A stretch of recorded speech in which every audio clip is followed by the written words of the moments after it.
Tarde o temprano iba a comenzar a hacer videos sobre sociólogos. En mis videos a veces yo explico cuál sería el enfoque que un sociólogo tendría, pero vos tal vez no conocés las ideas principales de los sociólogos más famosos. Entonces voy a empezar una nueva serie de videos donde te voy a explicar el marco conceptual y las ideas principales de esos sociólogos tan influyentes. Y hoy vamos a arrancar con el enorme Émile Durkheim. ¿Alguna vez te preguntaste qué nos une realmente como sociedad? ¿Por qué, aunque vivamos rodeados de diferencias, seguimos buscando un orden común que nos mantenga juntos? En el siglo XIX, un hombre se atrevió a responder esa pregunta desde un lugar nuevo, la ciencia. Su nombre era Émile Durkheim, uno de los padres de la sociología. Y fue uno de los primeros en decir que la sociedad no es solo una suma de individuos, sino algo más grande, algo que nos trasciende. Durkheim quiso comprender cómo es posible la cohesión social en un mundo cada vez más individualista. Y en ese intento fundó una forma completamente nueva de mirar la realidad, la sociología como ciencia moral de los hechos sociales. Durkheim nació en Francia en 1858, en una época convulsionada por la industrialización, el auge de las ciudades y las tensiones políticas de la Tercera República. La revolución industrial estaba transformando el modo de vivir y de trabajar y de pensar de las personas. Los viejos lazos tradicionales, la religión, la comunidad rural, la familia extendida comenzaban a debilitarse. Mientras tanto, el pensamiento positivista de Augusto Comte intentaba aplicar el método científico al estudio de la sociedad. Durkheim heredó esa idea, pero fue un poquito más allá.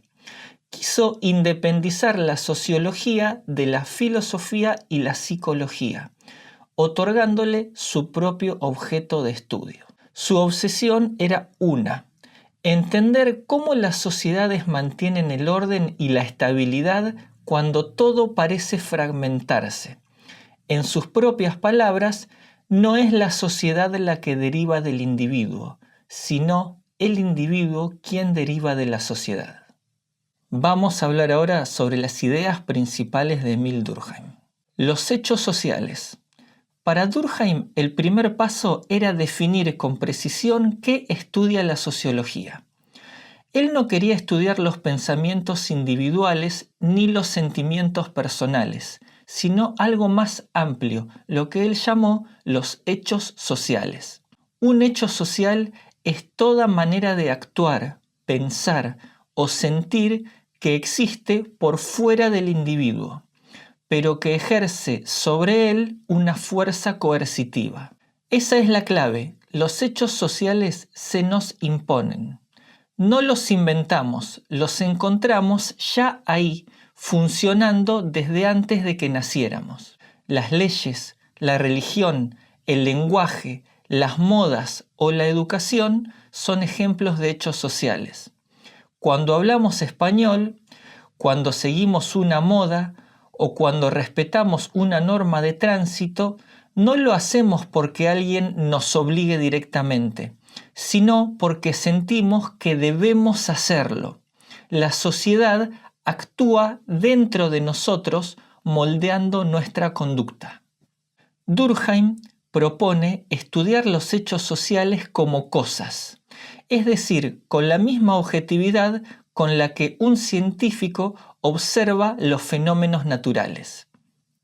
En aquella época esto fue revolucionario. Hasta entonces los pensadores hablaban de la sociedad de forma filosófica o moral, no de forma científica. Durkheim, en cambio, dijo: la sociedad es un hecho observable, medible y explicable. Y al hacerlo, transformó la sociología en una ciencia empírica, con sus propios métodos y objetos de estudio. Por eso escribió una obra muy famosa para la sociología, que se llama Las reglas del método sociológico. La solidaridad mecánica y orgánica. Durkheim observó que las sociedades cambian y con ellas cambia el modo en que se produce la cohesión social. Esa cohesión, ese pegamento moral que mantiene unida a una comunidad, puede adoptar dos formas principales. La primera sería la solidaridad mecánica. Es típica de las sociedades tradicionales o comunidades pequeñas y simples, donde las personas se parecen mucho entre sí. Comparten una misma religión, un mismo oficio o una serie de pequeños oficios o trabajos, los mismos valores y comparten la misma forma de ver el mundo. Por lo tanto, el conflicto no es tan alto. La conciencia colectiva domina sobre lo individual. La sanción social en ese contexto es bastante severa. El que se desvía rompe el orden moral común. En cambio, en las sociedades modernas, que son complejas y urbanas, surge lo que Durkheim llamó la solidaridad orgánica. Aquí las personas ya no se parecen tanto, sino que se complementan. Cada uno tiene un rol o un trabajo especializado: el médico, el docente, el programador, el panadero o el policía. Y esa famosísima división del trabajo crea una nueva forma de unión, lo que Durkheim llamó la interdependencia funcional. En lugar de parecerse, los individuos se necesitan. Esta es la solidaridad orgánica, una cohesión pero que está basada en la diferencia y en la cooperación anónima de los individuos. Vamos a un ejemplo. Hoy dependemos de miles de personas que no conocemos. Alguien cultiva los alimentos que comemos, otro programa las aplicaciones que usamos, alguien más produce la electricidad o la ropa que también utilizamos y no conocemos a ninguna de esas personas, pero dependemos de ellas porque nosotros no podríamos realizar ninguna de esas tareas o mucho menos todas esas tareas juntas. Durkheim nos diría que esta red invisible de dependencias es lo que mantiene viva a la sociedad moderna. Pero también nos advirtió algo: cuanto más compleja es la sociedad, más frágil puede volverse su equilibrio moral. Cuando esa interdependencia no va acompañada de normas y valores compartidos, surge una especie de sensación de vacío o de ausencia de reglas que pueden llevar al caos, lo que él llamó de manera muy famosa anomia. El suicidio y la anomia. En su famosísima obra El suicidio de 1897, Durkheim llevó la sociología a su máxima prueba para entonces: demostrar que incluso un acto tan personal como quitarse la vida puede tener también causas sociales.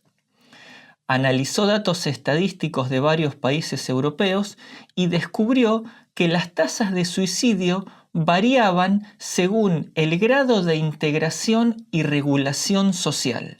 No era el estado de ánimo individual solamente lo que explicaba las diferencias, sino la estructura social de los vínculos entre las personas.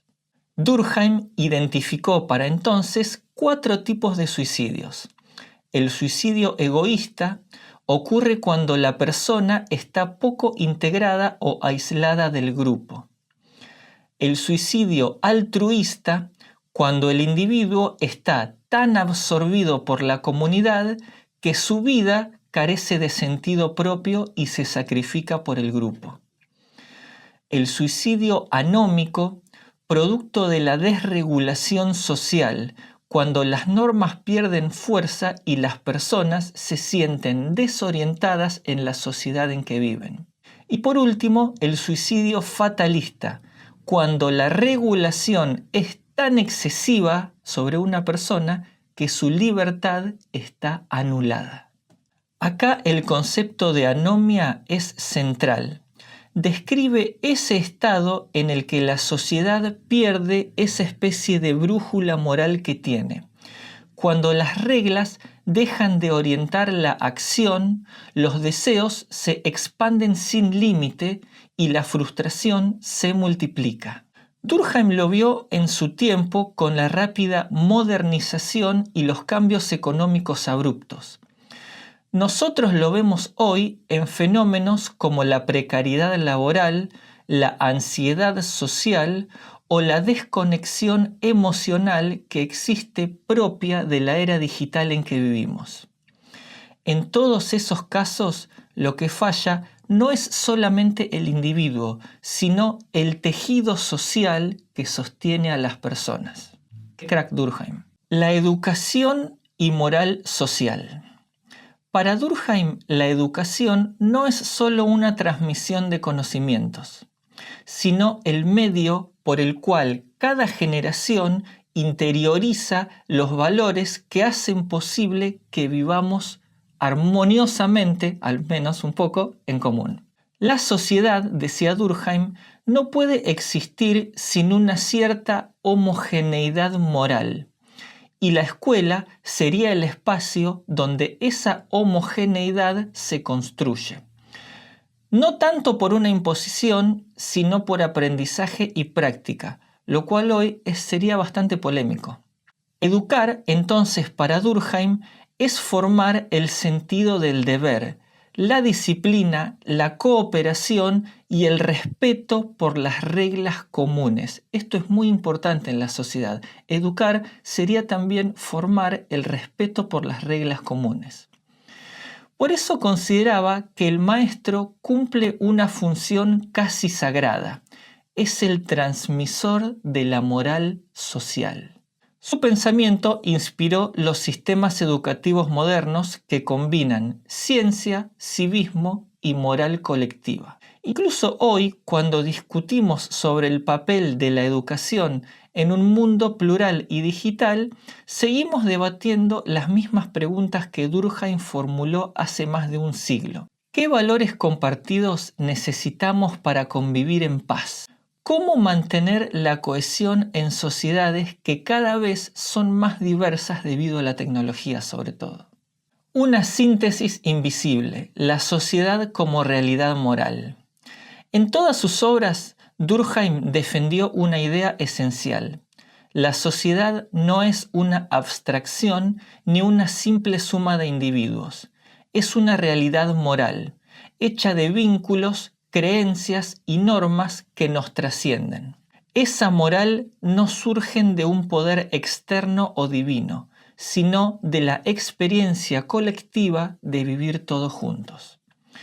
Por eso decía que la sociedad es, en cierto modo, nuestro Dios moderno, la fuente de autoridad que nos orienta, nos forma y nos da sentido. Comprender esto, más de 100 años después, sigue siendo una de las lecciones más poderosas de la sociología. ¿Por qué sigue siendo importante Emil Durkheim? Durkheim nos dejó una forma de mirar el mundo que sigue siendo actual. Entender que detrás de cada comportamiento individual hay una estructura social que lo hace posible. Cuando hoy hablamos de fenómenos como la soledad urbana, la polarización política o la pérdida de confianza en las instituciones, estamos, sin saberlo, siguiendo sus preguntas. ¿Qué mantiene unida a la sociedad? ¿Qué ocurre cuando los lazos se debilitan? Su legado también inspiró a toda una tradición sociológica posterior, desde Talcott Parsons y el funcionalismo hasta debates contemporáneos sobre capital social, cohesión comunitaria y moral colectiva. Incluso disciplinas como la psicología social o la antropología estructural le deben un poquito en parte su enfoque.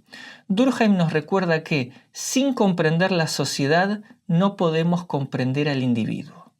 La sociología como ciencia nació con Durkheim para recordarnos algo simple y profundo, que somos producto de vínculos que no elegimos, pero que nos constituyen.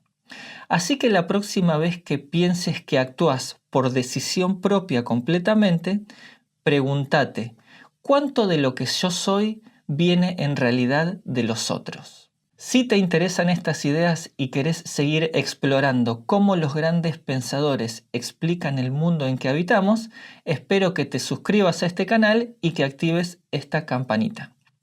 Esta nueva sección es sobre sociólogos y hoy conocimos a Emile Durkheim, el hombre que quiso descubrir las leyes invisibles que nos unen. Espero que este video te haya sido útil y nos vemos en la próxima.